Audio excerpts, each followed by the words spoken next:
Hi friends, we are back again with the same topic, the fundamental rights, and I welcome you to this class, and I hope you remember what we have already initiated in the last class, a little bit about fundamental rights. What is the meaning of fundamental rights? What are the benefits of having fundamental rights, and so on. And we said fundamental rights, we can say, is the Magna Carta, the most important part of the Constitution. It is making everyone equal and giving the people the right place in this country to exist and to work. So let us see in detail. We already saw yesterday the first fundamental right, that was the right to equality. So under this right to equality, every person has got equal right, whether he is a high class person or low class person, or a minister or a farmer. Everyone is equal before the law. Anyone who does the same mistake, they will get the same punishment. No exemption is made because one belongs to higher caste, or one belongs to lower caste, or one is very powerful, or when one is very rich. There will be no exceptions made. Everyone will be equal before the law. That's the meaning of a right to equality. Now let us see about the second fundamental right, that is right to freedom. So what do we understand by right to freedom? So let us see what is right to freedom. So when we say right to freedom, that means it is including freedom of speech. You are allowed to give a speech. You are allowed to express what is in your mind. And it is a right to form associations. Everyone can form an association.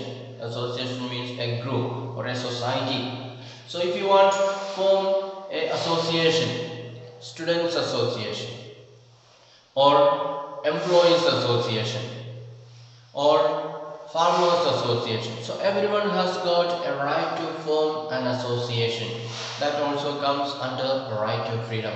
So you have got the freedom to express, the freedom to give speech, the freedom to form association. Then we have the freedom to move freely anywhere in the country.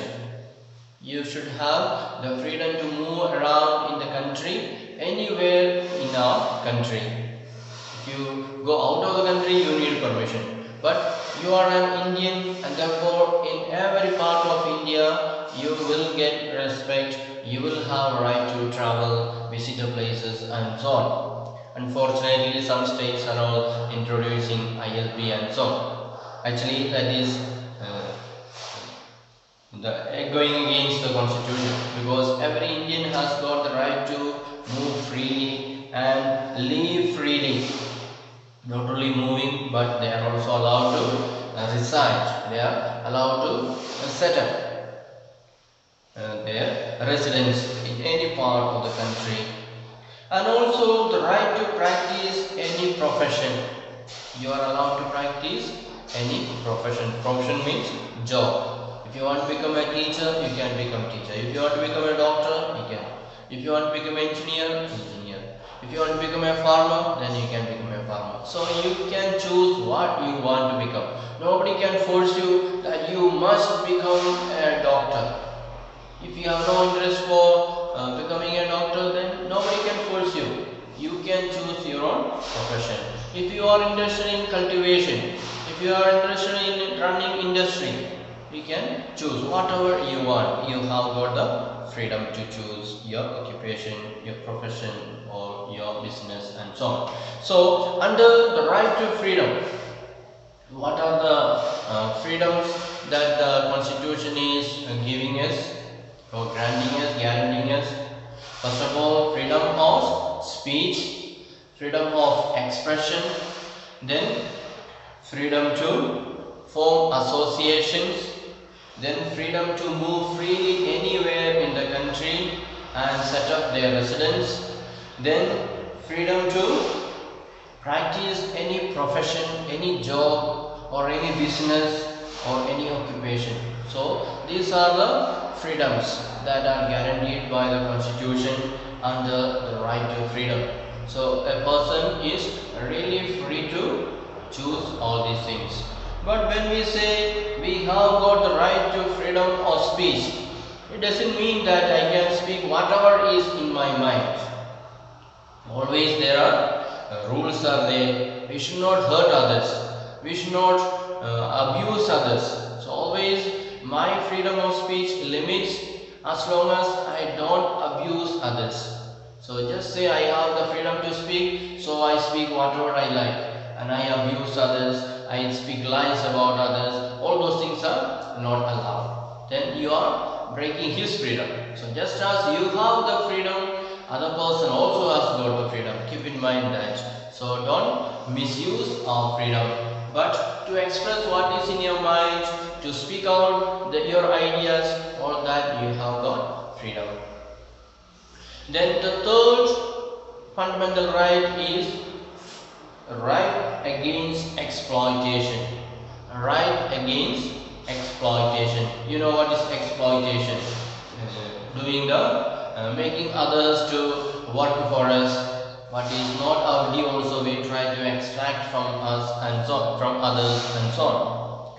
So the Constitution prohibits human trafficking, forced labor and children working under 14 years of age.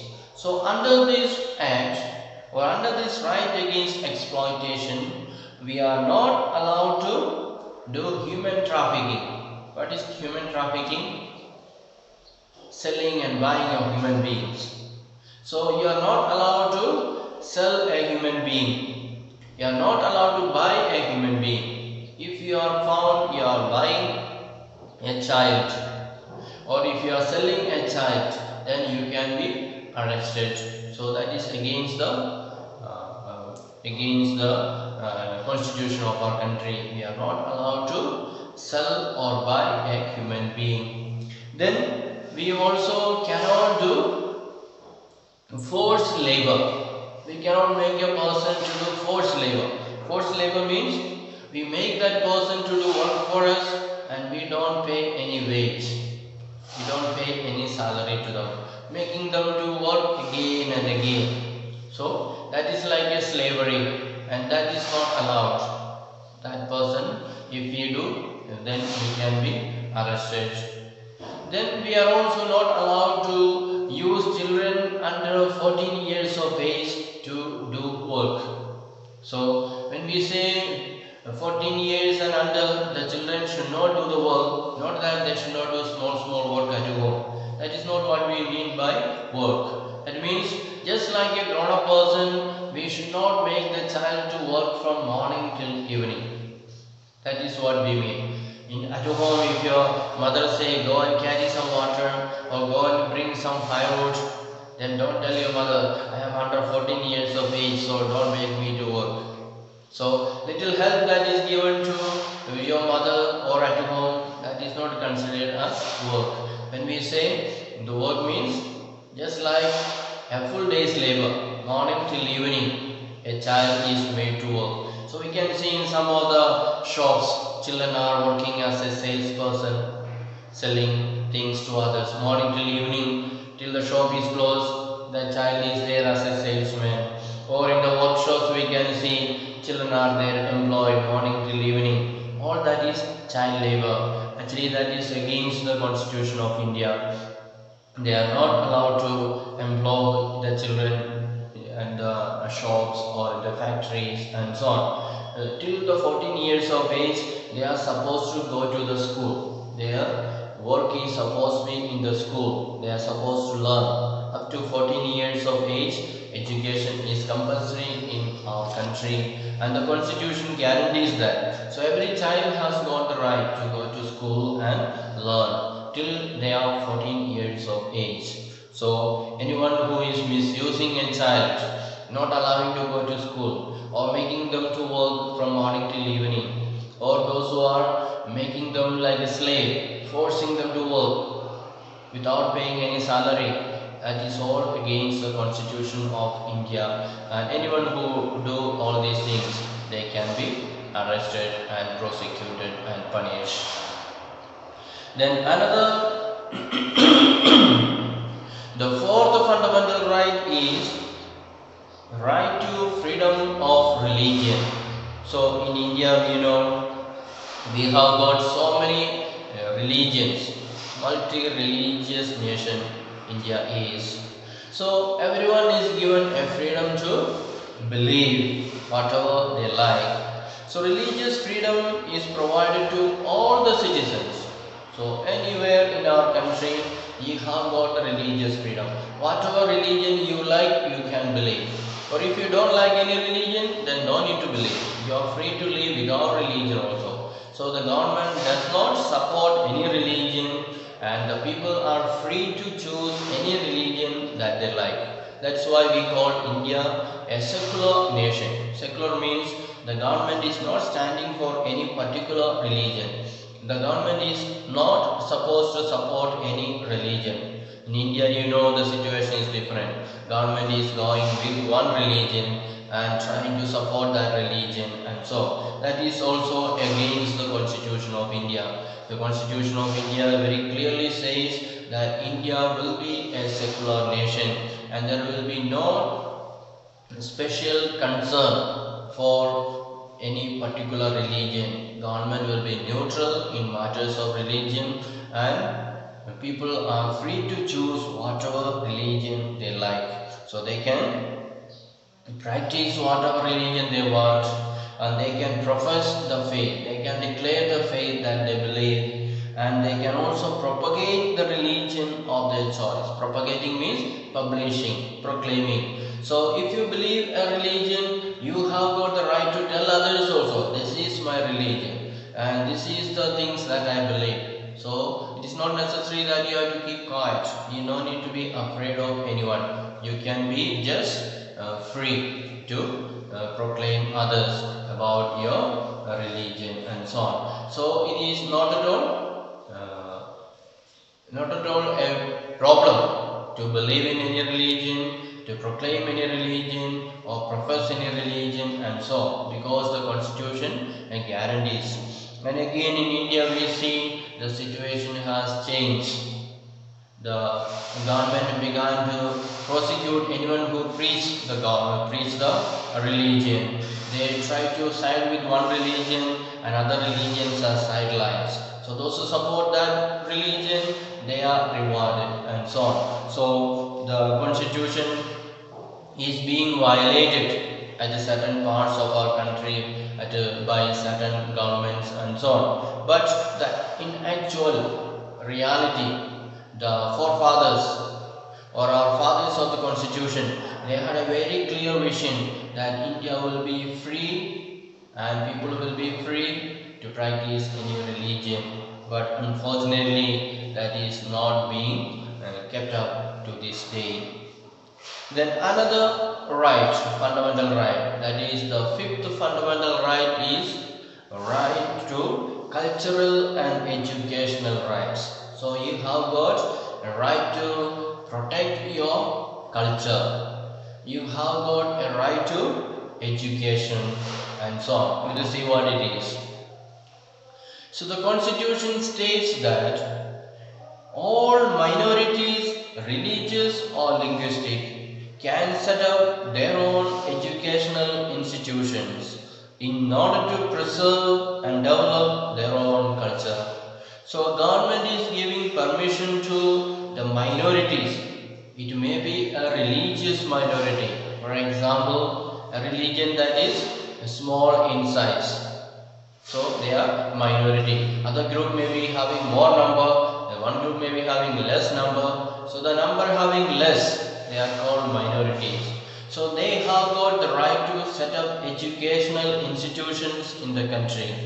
So nobody can block them. The Constitution gives them permission that they are allowed to start an educational institution.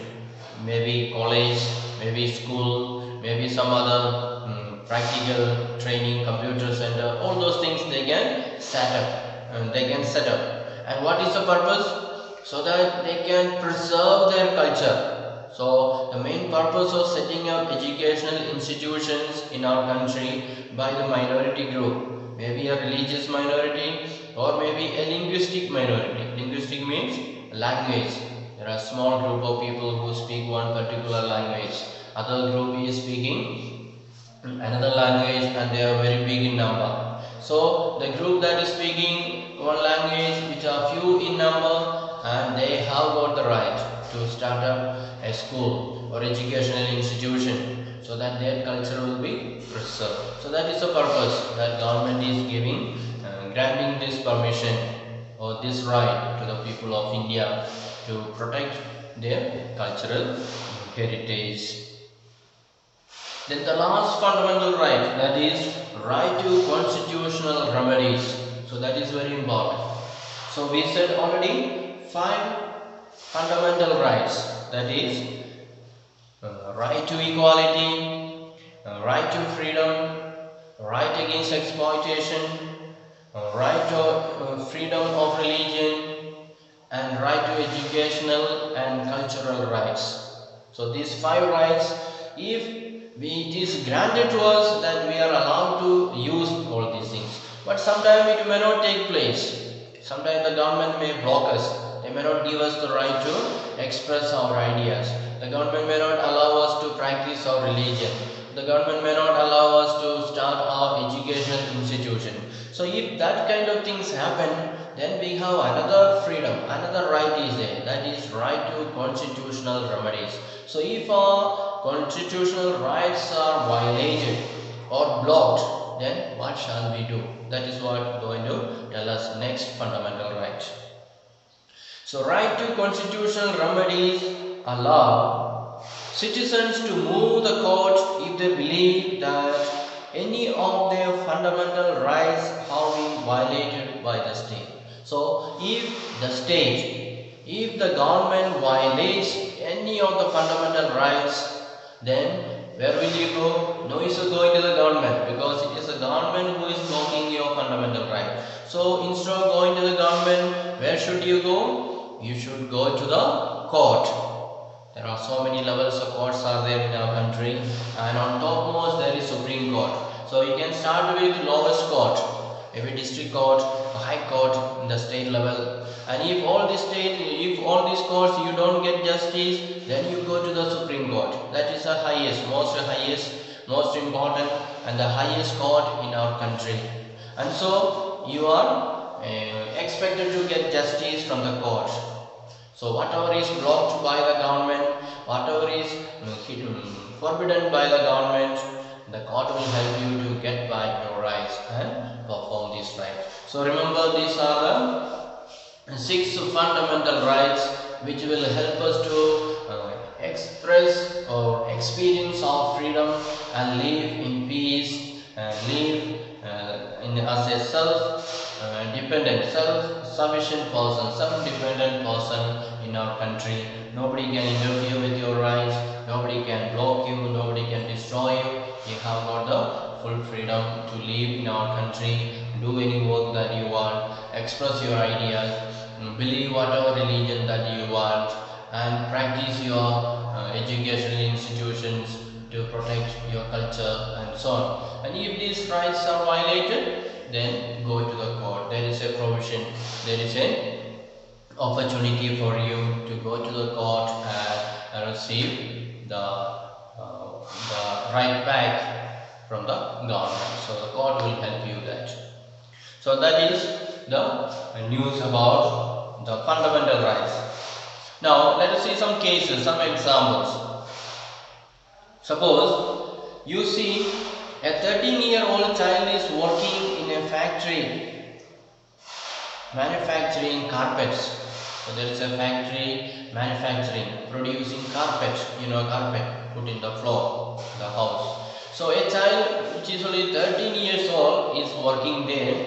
Then what will you do, or what do you understand? Is it okay? So it is a violation of what right?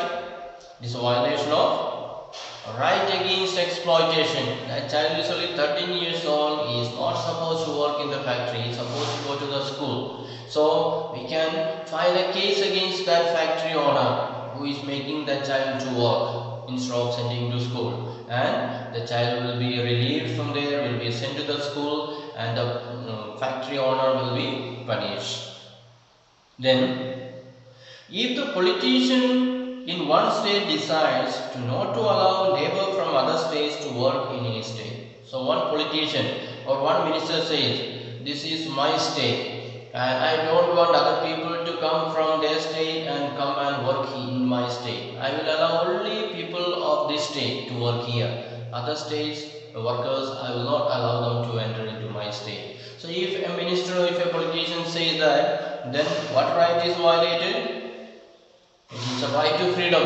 The constitution says we can go to anywhere in our country and work and earn money. We can live in any part of the country, we can work in any part of the country, and so it is a constitutional right. And if this man says, I will not allow other state workers to come to my state, then you can file a case against him because he is violating the constitution, he is violating my rights. Then if a group of people are not given permission to open Telugu medium school in Kerala, suppose some Telugu people are living in Kerala, so they are not able to go to school because they cannot understand the language of Kerala. So Telugu people say, we will start one school here in Telugu, in Kerala with a Telugu medium, so that our people can go to that school and learn. So if the Kerala government say, no, I will not allow you to start a Telugu school here, then he can go to the court because he is violating your right. Here, Telugu, here a small group of people living in Kerala, they are linguistic minority. They are people who are speaking Telugu language, a small group. So they have got their own right to set up schools so that their culture, their practices, everything can be kept up. Then, if the government decides not to promote an officer of the armed forces for being a woman, so there is a very capable woman officer is there, but the government says, since she is a woman, I will not allow her to promote to the high office in the army. So if that happens, what is the right broken? It is a right to equality is broken. Whether man or woman, everyone is equal. Everyone should be given equal opportunity. Just because she is a woman, cannot say I will not appoint you in that place. I will not give you this job. We cannot say. Then she can move to the court and get the right from the court. The court will help you. So these are the fundamental rights, and we can say the government has, the constitution team has done very well in making these rules, in making this constitution in such a way, granting so much of rights to the people and making every person to grow in freedom and so on. We are really grateful to the Constitution of India. And Constitution has also made another type of rules, that is called state directive principles of state policy. Directive principles of state policy. That means allowing the state to create certain rules which are meant only for that state to help the people of that area, people of that state. So we will study again later about that in detail. Then another thing that we said, that is about secularism.